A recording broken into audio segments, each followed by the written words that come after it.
Saviez-vous que 99% des personnes âgées qui font des chutes commettent au moins une erreur qui aurait pu être évitée? La perte d'équilibre chez les personnes âgées ne survient pas soudainement. Elle s'installe progressivement, souvent favorisée par des habitudes qui semblent inoffensives. Mais qu'est-ce qui se cache réellement derrière cela? Dans cette vidéo, nous allons révéler les 5 principales erreurs qui conduisent presque toutes les personnes âgées à perdre l'équilibre, souvent chez elles, sans que personne ne s'en aperçoive avant qu'il ne soit trop tard. Si vous avez des parents, des grands-parents, si vous êtes aidant ou si vous vous souciez simplement du vieillissement et de la qualité de vie, soyez très attentifs. Ces informations peuvent éviter des chutes, des hospitalisations, des opérations chirurgicales et même sauver des vies. Restez jusqu'à la fin, car chaque détail peut faire toute la différence. Commençons. Dites-moi où vous vous trouvez et quel âge vous avez. Si vous êtes nouveau sur la chaîne, n'hésitez pas à liker et à vous abonner pour ne manquer aucune vidéo. Quand on parle de chute et de perte d'équilibre chez les personnes âgées, la plupart des gens ont tendance à penser à des maladies neurologiques, à une faiblesse musculaire ou même à des problèmes de vue. Et bien que ces facteurs soient effectivement importants, il existe un élément qui passe inaperçu pour la plupart des familles et même pour certains professionnels de santé, les chaussures. Oui, les chaussures, apparemment simples, quotidiennes et inoffensives, ont un impact direct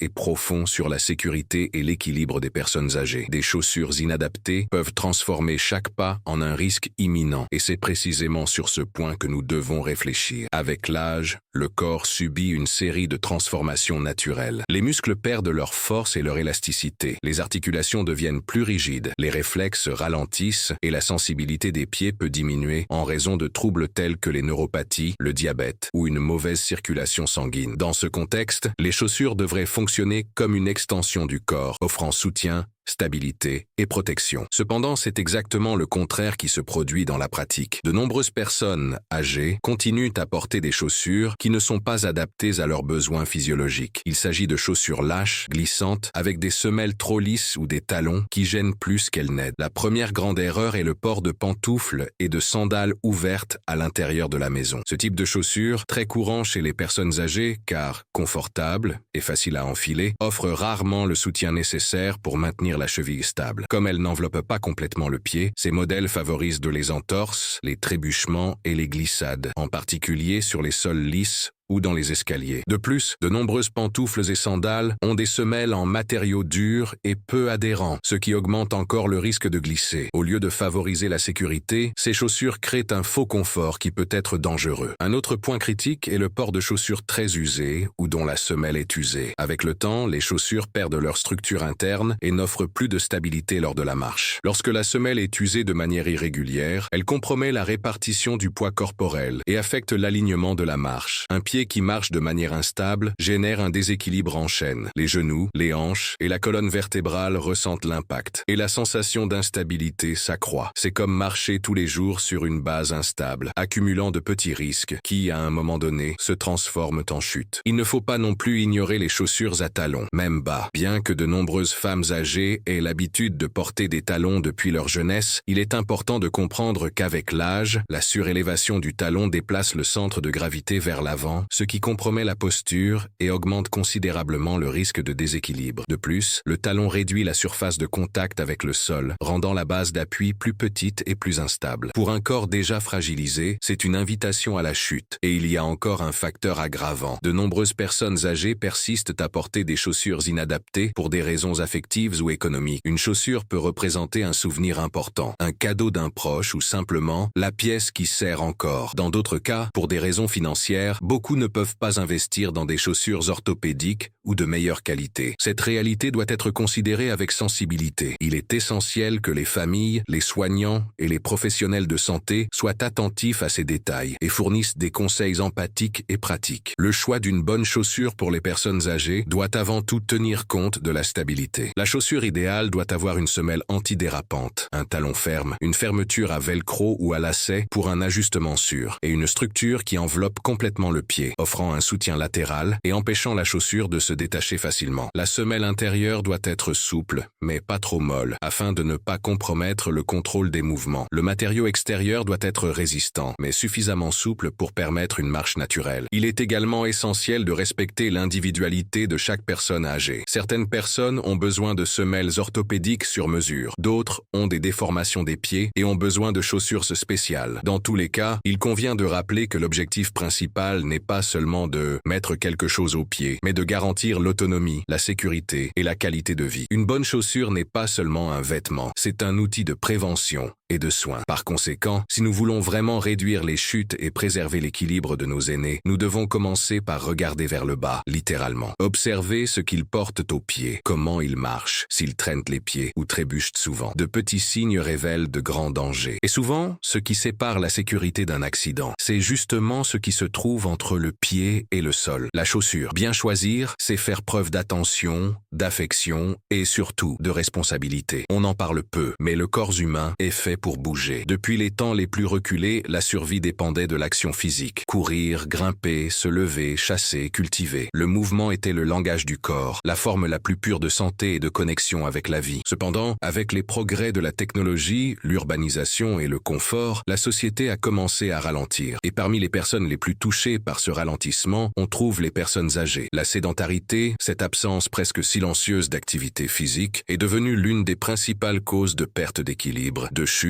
et de déclin fonctionnel chez les personnes âgées. Et le plus alarmant, c'est qu'elle est souvent considérée comme normale, acceptée comme une partie inévitable du vieillissement. Mais ce n'est pas le cas. Lorsqu'une personne âgée cesse de bouger régulièrement, son corps entre dans un processus lent et continu de régression. Les muscles, qui ont besoin d'une stimulation constante pour conserver leur force, commencent à s'atrophier. Les muscles des jambes, en particulier ceux des cuisses et des mollets, perdent en volume et en puissance, ce qui affecte directement la stabilité du corps. Avec moins de force, chaque pas devient plus fragile, moins sûr. Les jambes hésitent là où elles étaient auparavant fermes. Et le simple fait de se lever d'une chaise, de monter une marche ou de marcher sur un terrain irrégulier représente alors un effort considérable, souvent dangereux. Mais la sédentarité n'affecte pas seulement les muscles. Elle compromet également le système nerveux, qui dépend du mouvement pour maintenir la coordination motrice et l'équilibre. Sans défis moteurs fréquents, tels que les changements de direction, les étirements, les grands pas et les exercices de proprioception, le cerveau commence à perdre de son efficacité dans le traitement des stimuli corporels. La réponse au déséquilibre devient plus lente, les réflexes diminuent et des situations qui auraient auparavant été facilement corrigées, comme un léger trébuchement, se soldent désormais par des chutes graves. Il existe également un autre impact, peut-être encore plus cruel, l'impact psychologique. Le manque d'activité physique crée un sentiment d'incapacité. Le corps s'arrête et avec lui, l'esprit commence à se replier sur lui-même. La personne âgée commence à douter de sa propre force, sa confiance en sa démarche diminue. La peur de tomber apparaît, ce qui limite encore davantage les mouvements. C'est un cercle vicieux. La peur entraîne moins de mouvements. Le corps s'affaiblit et le risque de chute augmente, alimentant encore plus la peur. Face à cette réalité, de nombreuses personnes âgées préfèrent éviter de sortir de chez elles, cessent de participer à des activités sociales, refusent les invitations à se promener dans le parc ou à monter un escalier. Peu à peu, le monde se rétrécit, l'autonomie se perd et la vie se résume à quelques mètres carrés. La clé pour briser ce cercle vicieux réside dans l'exercice physique, mais pas n'importe quel type d'exercice. Il est important de comprendre que le corps d'une personne âgée ne réagit plus de la même manière que celui d'un jeune. Il a besoin d'activités spécifiques et adaptées qui renforcent les groupes musculaires essentiels à l'équilibre, améliorent la mobilité des articulations et réactivent la conscience corporelle. Des exercices tels que la marche assistée, le pilates adapté, l'aquagym, la musculation légère, les entraînements d'équilibre et les mouvements fonctionnels sont essentiels. Plus que d'augmenter la force, ils aident le corps à réapprendre à bouger en toute sécurité et en toute confiance. De plus, il est essentiel d'intégrer les exercices dans la routine quotidienne et non comme une obligation ponctuelle. Le mouvement doit redevenir naturel et agréable. Pour cela, il est important de respecter les limites de chaque personne âgée, de travailler avec des objectifs modestes et progressifs, et surtout d'offrir une motivation continue. Les familles, les soignants, les professionnels de santé, tous ont un rôle à jouer dans ce processus. Il faut créer des environnements où le mouvement est possible, sûr et encouragé. Une personne âgée active n'est pas seulement quelqu'un qui fait de l'exercice, c'est quelqu'un qui a redécouvert la liberté de bouger et,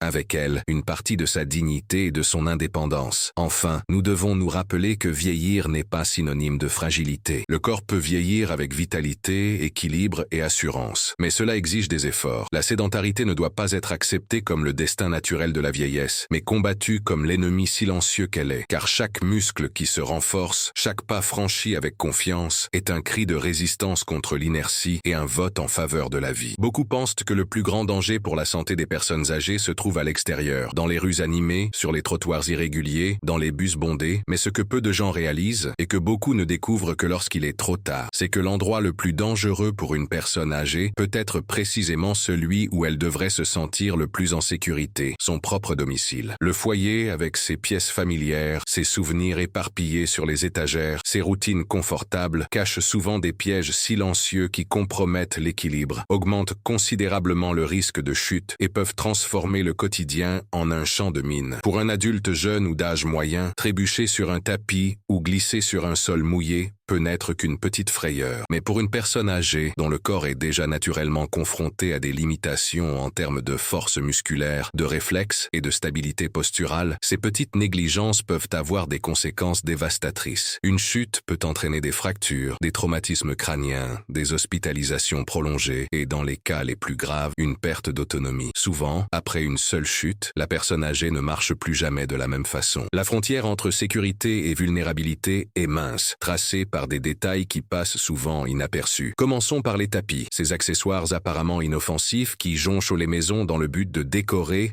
réchauffer ou protéger le sol. Dans de nombreux foyers, les tapis ne sont pas correctement fixés, glissent facilement et forment des plis ou des reliefs qui constituent de véritables pièges pour les pieds fatigués et les pas traînants. Un simple tapis mal fixé peut suffire à déséquilibrer une personne âgée qui sort du lit ou se rend aux toilettes pendant la nuit. Et en parlant de nuit, un autre facteur critique est l'éclairage. Couloirs sombres, ampoules grillées, lampes de chevet éloignées, tout cela contribue à la désorientation et augmente le risque de trébucher. La vue n'est plus aussi bonne, et dans la pénombre, toute ombre ou marche mal signalée peut représenter un danger réel. Le mobilier mérite également une attention particulière. Il est souvent mal placé, encombre les passages étroits, présente des angles pointus et des hauteurs qui ne favorisent pas un appui sûr. Des chaises qui glissent, des tables basses qui restent au milieu du passage, des étagères avec des objets à des hauteurs dangereuses. Tout cela crée un environnement hostile pour une personne à mobilité réduite. Et lorsqu'il s'agit de personnes âgées qui utilisent une canne, un déambulateur ou un fauteuil roulant, ces obstacles deviennent encore plus dangereux car ils rendent les manœuvres difficiles et augmentent l'effort physique nécessaire pour accomplir des tâches simples. La salle de bain est un cas à part. C'est là que se produisent un nombre impressionnant de chutes, souvent avec des conséquences graves. Sol mouillé et glissant, absence de barre d'appui, tapis qui accumulent l'eau et glissent facilement, toilettes basses et douches mal conçues ne sont que quelques-uns des éléments qui mettent en danger l'intégrité physique des personnes âgées. La toilette, qui devrait être un moment de détente et d'hygiène, peut se transformer en une expérience stressante et dangereuse si l'environnement n'est pas correctement adapté. Mais tous les dangers ne sont pas physiques ou visibles. Le sentiment de fierté et d'indépendance que beaucoup de personnes âgées éprouvent les empêche de demander de l'aide ou de communiquer leurs difficultés.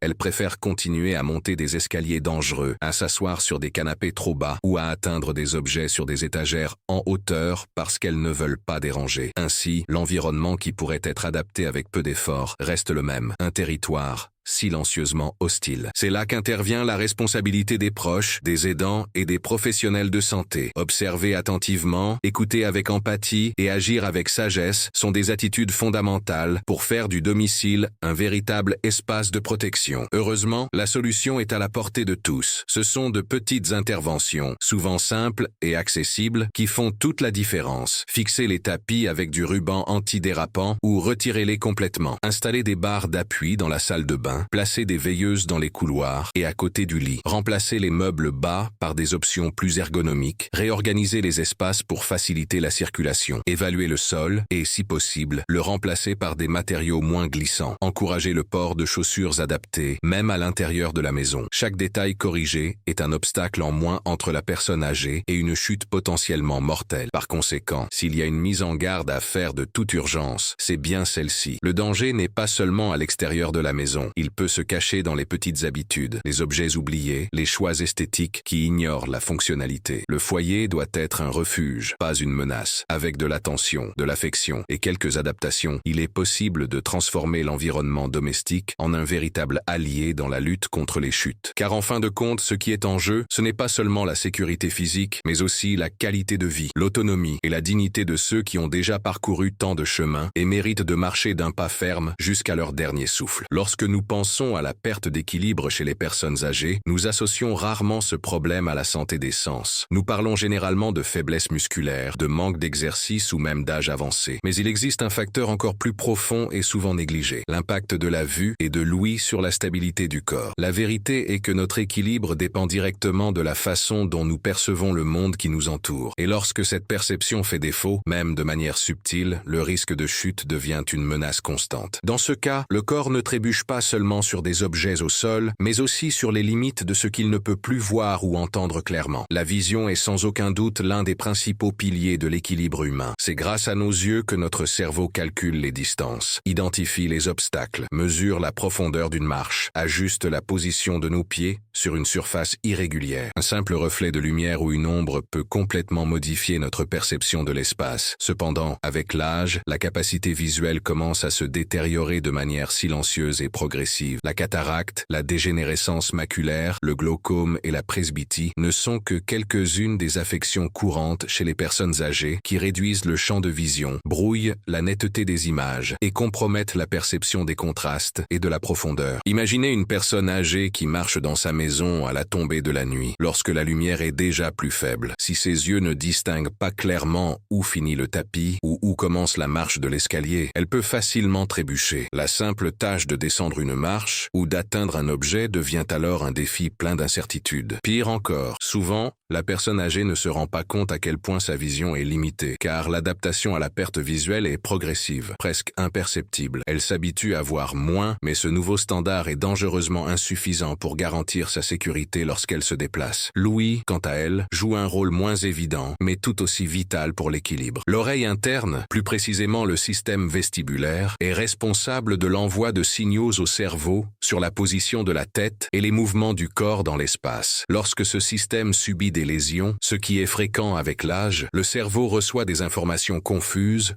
ou insuffisantes, ce qui entraîne des vertiges, une sensation de déséquilibre et même des vertiges. De plus, l'audition externe, celle qui nous permet d'entendre les sons de l'environnement, influence également indirectement notre orientation. Une personne âgée qui n'entend pas bien peut ne pas percevoir les sons qui indiquent un mouvement, comme des pas qui s'approchent, une voiture qui freine, ou même le bruit d'un objet tombé au sol et représentant un danger. Malheureusement, de nombreuses personnes âgées vivent pendant des années avec une perte auditive sans chercher d'aide. Certaines par honte, d'autres par déni, et beaucoup parce qu'elles n'ont pas accès à des services de santé auditive adéquats. Elles évitent d'utiliser des appareils auditifs parce qu'elles les trouvent inconfortables ou parce qu'elles pensent qu'elles n'en ont pas vraiment besoin. Mais en rendant le monde autour d'eux silencieux, ils perdent une référence spatiale importante et augmentent considérablement le risque d'accident. Les difficultés auditives peuvent également entraîner un isolement social, ce qui réduit les interactions et, par conséquent, diminue les stimuli moteurs et cognitifs. Un autre facteur indirect qui contribue à la perte d'équilibre. La somme de ces déficits sensoriels forme un piège presque invisible. La personne âgée commence à se déplacer avec hésitation, évite de sortir de chez elle, ralentit le rythme de sa marche, regarde fixement le sol pour compenser sa vision limitée et est effrayée par les bruits soudains qu'elle ne parvient pas à localiser clairement. Tout cela crée un schéma de mouvement tendu, défensif, hésitant, exactement le type de posture corporelle qui favorise le plus les chutes. La bonne nouvelle, c'est que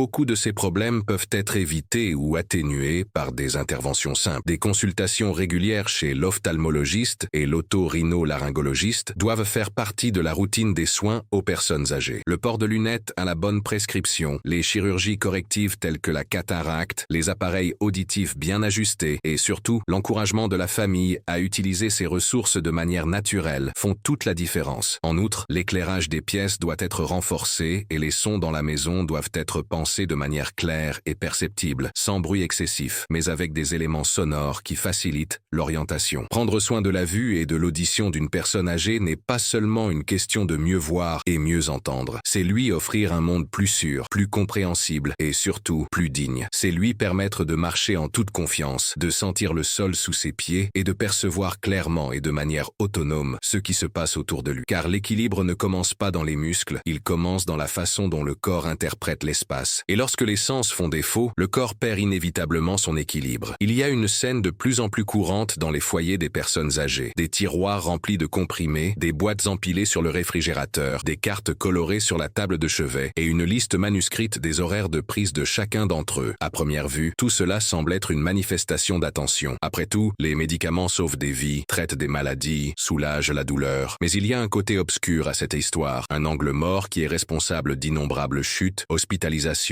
et même décès chez les personnes âgées. L'utilisation de médicaments sans suivi médical approprié. Et nous ne parlons pas d'exagération, mais d'une réalité silencieuse qui commence souvent par de bonnes intentions et se termine par un déséquilibre, des vertiges et une perte d'autonomie. Le corps d'une personne âgée est différent. Le vieillissement s'accompagne d'une série de transformations physiologiques qui modifient la façon dont l'organisme absorbe, distribue, métabolise et élimine les substances chimiques. Le foie fonctionne plus lentement, les reins perdent de leur efficacité, la circulation sanguine diminue et la masse musculaire se réduit. Cela signifie que la même dose d'un médicament qui fonctionnait bien à 40 ans peut être excessive, voire toxique, à 75 ans. Et pourtant, de nombreuses personnes âgées continuent à prendre les mêmes médicaments, dans les mêmes quantités, sans que personne ne révise périodiquement cette prescription. C'est comme conduire une vieille voiture en suivant les instructions d'une voiture neuve. À un moment donné, quelque chose va mal tourner. Parmi les effets secondaires les plus courants de nombreux médicaments, on trouve la somnolence, la confusion mentale, les vertiges, l'hypotension, chute de la pression artérielle et la perte de réflexes. En d'autres termes, ce sont des symptômes qui compromettent directement l'équilibre. Les médicaments contre l'hypertension, les antidépresseurs, les anxiolytiques, les antiallergiques, les somnifères et même les analgésiques courants peuvent provoquer une sensation d'instabilité physique ou mentale qui rend les personnes âgées plus vulnérables aux chutes. Et lorsque plusieurs de ces médicaments sont utilisés en même temps, une pratique connue sous le nom de polypharmacie, le risque est multiplié. La polypharmacie est aujourd'hui l'une des plus grandes menaces pour la santé des personnes âgées. Beaucoup prennent 5, 7, voire 10 médicaments différents par jour. Certains ont été prescrits par des médecins, d'autres ont été hérités d'anciennes ordonnances, d'autres encore ont été suggérés par des voisins, des amis ou des publicités télévisées. Il y a ceux qui s'automédicamentent fréquemment, sans tenir compte des interactions entre les substances, et ceux qui modifient les doses de leur propre chef, en augmentant ou en diminuant selon leurs besoins. Il en résulte un véritable cocktail chimique dans l'organisme, dont les effets secondaires s'accumulent et se confondent avec les symptômes propres à l'âge. Les personnes âgées commencent à se sentir faibles, désorientées, avec la tête légère, mais au lieu de se renseigner sur les médicaments, beaucoup pensent que c'est l'âge. Une autre aggravation est l'habitude de prendre des médicaments à jeun ou avec des aliments inappropriés, ce qui peut potentialiser ou réduire leurs effets, en plus de provoquer des troubles gastro-intestinaux. Autre cause indirecte de chute. L'hypoglycémie, par exemple, qui se produit lorsque le taux de sucre dans le sang baisse trop, peut être provoquée par des médicaments contre le diabète mal administré, entraînant une faiblesse et des évanouissements. Il existe également des cas où les personnes âgées, souffrant de troubles de la vue ou d'une légère confusion mentale, prennent le mauvais médicament